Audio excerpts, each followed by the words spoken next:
සුබ සාධන කඳවුරුවල සිටින පාසල් සිසුන්ට පහවසර ශිෂ්‍යත්ව සහ අධ්‍යයන පොදු සහතික පත්‍ර උසස් පෙළ විභාගවලට පෙනී සිටීමේ උපරිම අවස්ථා සැලසීමට පියවර.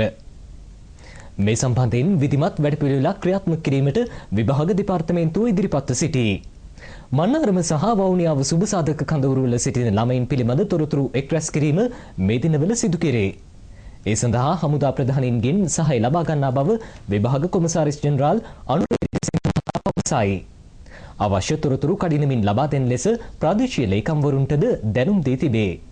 මේ අතර පසුගිය අධ්‍යයන පොදු සහතික පත්‍ර සාමාන්‍ය පෙළ විභාගයේ පිළිතුරුපත් නැවත ඇකීම සඳහා අයදුම්පත් බහර ගැනීමද දැන් සිදු කෙරේ.